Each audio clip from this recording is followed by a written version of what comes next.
Pernah nggak sih ngerasain suasana jadi tegang pas banget mau buka puasa? Harusnya kan momen yang ditunggu-tunggu ya, malah jadi ada debat-debat kecil yang nggak penting. Nah, kali ini nih kita mau bongkar satu kesalahan komunikasi yang sering banget dilakuin banyak pasangan pas Ramadan. Ini semua idenya dari @pasangan pembelajar. Hayo kita semua pasti tahu kan momen ini? Bener-bener menit-menit terakhir sebelum adzan maghrib, energi udah di titik paling rendah, perut keroncongan, dan kesabaran itu kayaknya udah menipis banget ya. Momen yang ditunggu-tunggu ini ternyata justru krusial banget buat hubungan kita. Nah, justru karena kita semua ngerasain hal yang sama, lelah dan lapar, momen ini jadi rawan banget. Disinilah kesalahpahaman kecil itu bisa, boom, meledak jadi perdebatan yang sebenarnya nggak perlu. Benar-benar jadi ladang subur buat konflik kalau kita nggak waspada. Oke, jadi di tengah momen rawan tadi, ternyata ada jebakannya.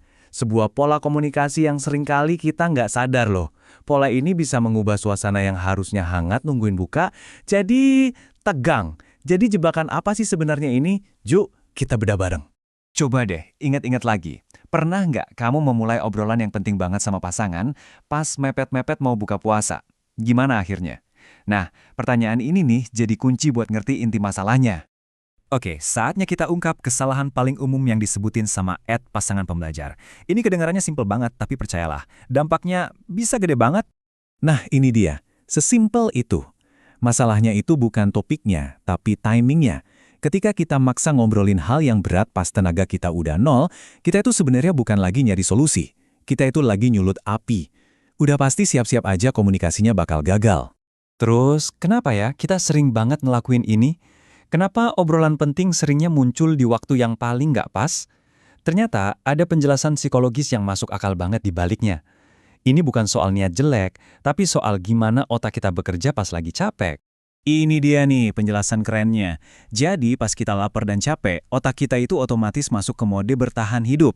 Semacam mode lawan atau lari gitu. Jadi, alih-alih dengerin dengan kepala dingin, kita malah jadi langsung defensif, langsung pasang tameng. Setiap omongan atau pertanyaan kecil aja bisa kerasa kayak serangan personal. Eits, tapi tenang. Kabar baiknya, solusinya tuh nggak ribet sama sekali. Malah praktis banget dan gampang diterapin sama siapa aja. Ini strategi simple buat mencegah konflik bahkan sebelum itu dimulai. Jadi ini dia 3 langkah kuncinya. Pertama, yang paling penting, sadar akan situasinya. Cukup bilang aja, kayaknya kita lagi sama-sama capek deh. Cuma ngomong gitu aja udah bisa ngubah suasana loh. Kedua, tunda sebentar. Ingat ya, ini bukan ngehindar, tapi menunda dengan cerdas. Ketiga, atur ulang waktunya. Cari waktu lain, mungkin abis taraweh atau besok pagi, pas pikiran udah lebih jernih dan perut juga udah keisi. Nah, kalimat ini benar-benar merangkum semuanya. Ingat ya, topik yang penting itu pantas dapat waktu dan kondisi terbaik buat dibahas. Nunda sebentar itu bukan berarti kita kalah, tapi justru itu strategi cerdas buat ngejaga hubungan tetap adem. Oke, teorinya udah kita bahas ya. Sekarang giliran kalian. Aku yakin banget kita semua punya cerita soal ini kan? Entah kita jadi pelakunya yang mulai obrolan di waktu salah, atau jadi korbannya. Jadi, coba deh ceritain pengalaman kalian. Pernah nggak kejebak dalam obrolan salah waktu kayak gini? Terus gimana akhirnya? Dan apa yang bisa dipelajari dari situ? Yuk sharing di kolom komentar. Cerita kalian bisa jadi pelajaran berharga buat kita semua loh. Semua ide-ide praktis ini kita dapat dari @pasangan pembelajar, yang motonya keren banget, belajar bersama, tumbuh bersama. Jadi ingat ya, komunikasi yang hebat itu bukan cuma soal apa yang kita omongin, tapi juga kapan kita ngomonginnya.